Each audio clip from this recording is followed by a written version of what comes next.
Good morning students, कैसे हो आप सब? I hope you all are well. Students, today our topic is letter writing. आज का जो हमारा टॉपिक है वो लेटर राइटिंग है and this topic is important for all classes. ये टॉपिक सभी क्लासेस के लिए इम्पॉर्टेंट है and this is you know that this topic is compulsory in today's time. आज के टाइम में लेटर राइटिंग बहुत ही कंपल्सरी हो गया है। ये सबको मतलब सबके लिए कंपल्सरी है कि हाँ हमें मतलब आना चाहिए कि आज के टाइम में हमें कैसे लेटर राइट करना है। And student, I hope that you know there are two types of letter. मैं आशा करती हूँ कि आप जानते होंगे कि दो टाइप्स के लेटर होते हैं, टू टाइप्स के लेटर होते हैं, formal letter and informal letter.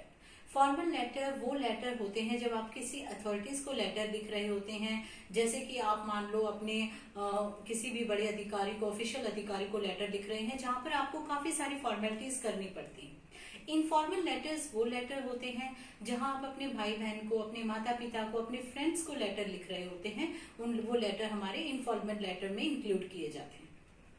So students, today we will see that how to write the format of formal letter. आज हम देखेंगे कि एक फॉर्मेट लेटर का, एक फॉर्मल लेटर का फॉर्मेट कैसे तैयार किया जाता है।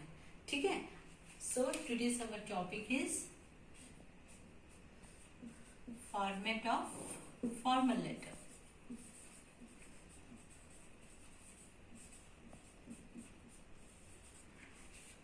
सबसे पहले आप यहां देखें, मैंने बोर्ड पर कुछ चीजें मेंशन कर रखी हैं। सबसे पहले हमारा आता है सेंडर्स एड्रेस। सेंडर उस पर्सन को हम काउंट करते हैं यहाँ पर जो आपको लेटर भेज रहा है। सो सबसे पहले हम उसको एड्रेस करेंगे अपने लेटर में। ये यहाँ पर हम फॉर्मल लेटर देख रहे हैं, तो आप इस चीज का ध्यान रखिए कि फॉर्मल लेटर में जब हम एड्रेस मेंशन करते हैं वो सेंटर या राइट साइड नहीं आता, उसे हमेशा हम लेफ्ट साइड से स्टार्ट करते हैं। सो सबसे पहले हम एक अपना यहाँ पर हम अपना मतलब इमेजिन करके एक एड्रेस हम लिख लेते हैं, जैसे कि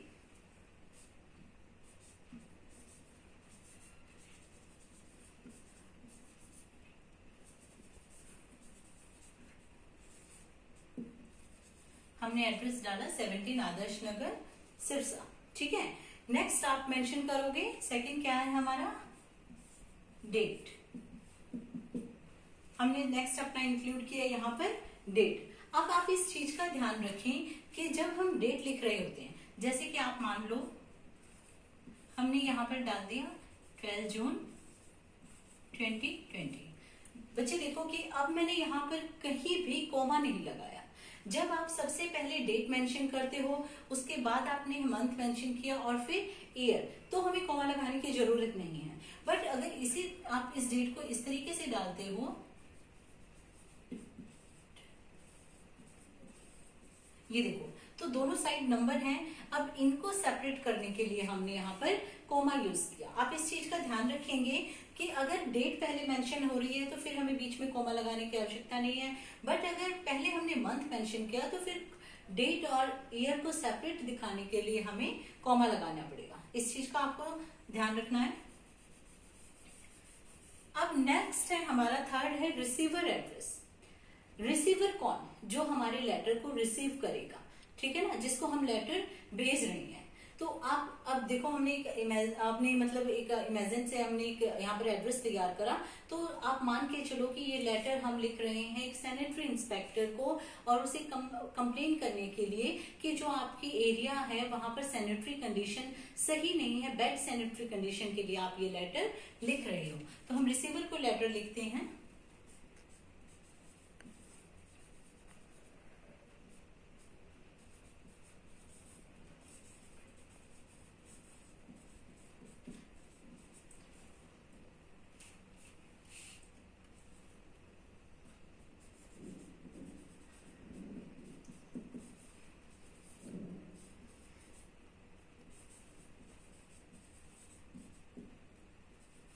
ध्यान रखिए, जो सैनिटरी इंस्पेक्टर होते हैं वो हमारे म्युनिसिपल कॉर्पोरेशन के अंडर आते हैं।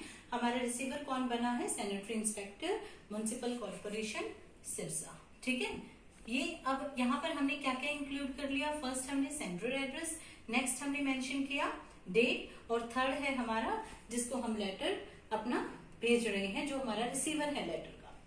फोर्थ बच्चे सब्जेक्ट। तो आप देखो, जब हम लेटर लिख रहे होते हैं तो वो लेटर उसका एक हमें सब्जेक्ट प्रिपेयर करना होता है।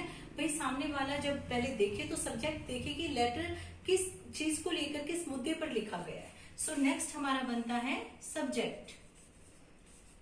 और ध्यान रखें इस चीज का कि अगर सब्जेक्ट आपका 5, 6, 7 मैक्सिमम इतने वर्ड्सों में मतलब आपका सब्जेक्ट आ जाए, ज्यादा उसे लंबा हमें नहीं खींचना। तो यहाँ पर हम लिख रहे हैं बेड सैनिटरी कंडीशन या इन सैनिटरी कंडीशन को लेकर, तो आप लिखो इन सैनिटरी कंडीशन ऑफ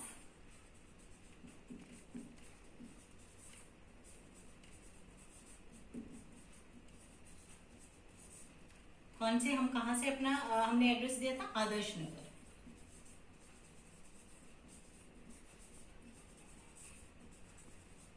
ये देखो बच्चे हमारा सब्जेक्ट तक ये प्रिपेयर हो गया है। एक बार आप मैं इसको इससे पहले इरेज करूं, आप इसको ध्यान दें।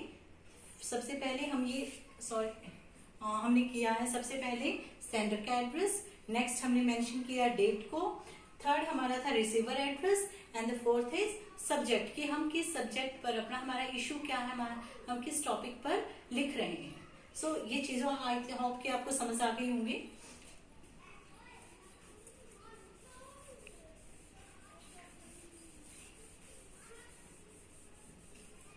अब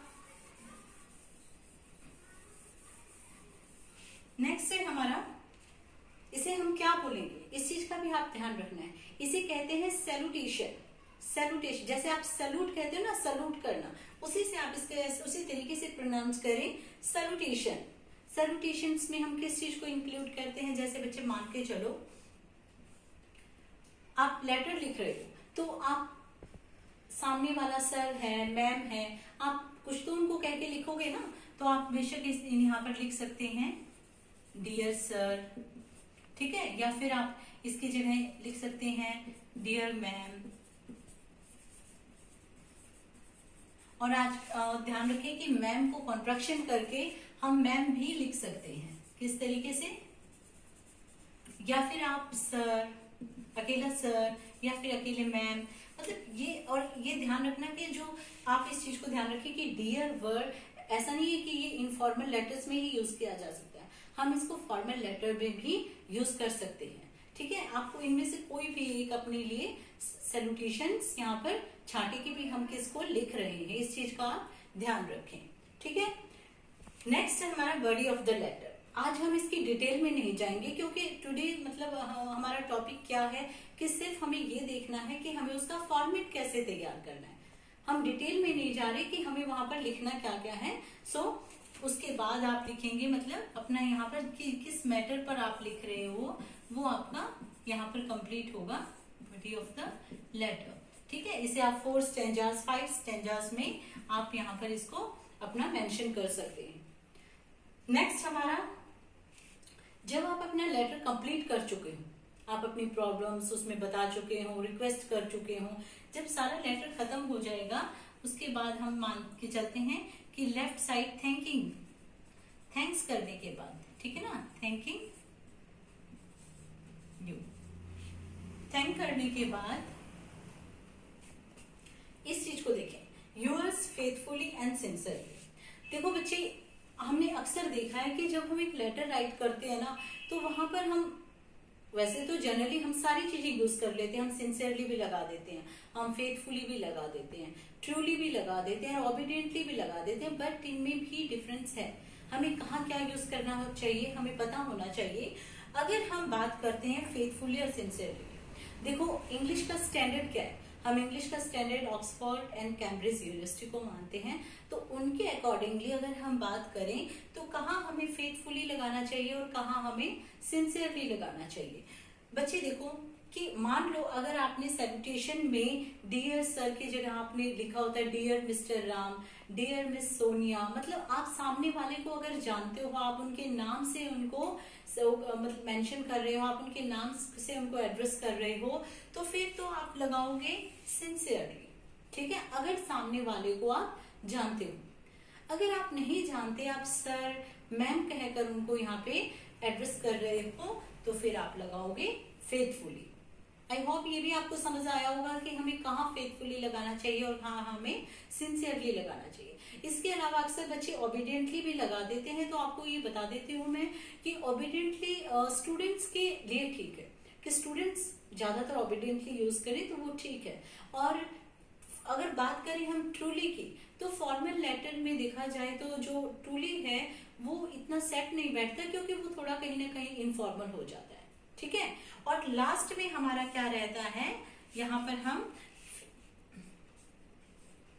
मान लो हमने लिख दिया यहाँ पर यूएस फेथफुली, एंड लास्ट में हमारा जो सेंडर है उसका हम नेम मेंशन करते हैं कि लेटर लिखने वाला है कौन।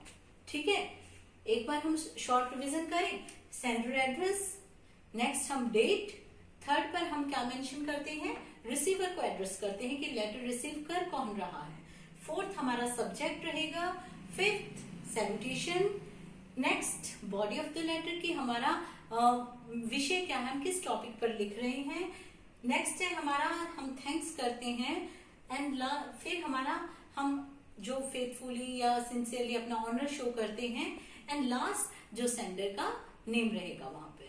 सो आई होप बच्चे आपको ये समझ आया होगा, और बहुत ही इंटरेस्टिंग है ये, क्योंकि हमें तो हम पता होना चाहिए, हम इन सारे ये है छोटी छोटी बातें बट है बहुत इंपॉर्टेंट हमारी लाइफ में। सो आई होप आपको ये अच्छे से समझ आ गया होगा। Good luck and thank you.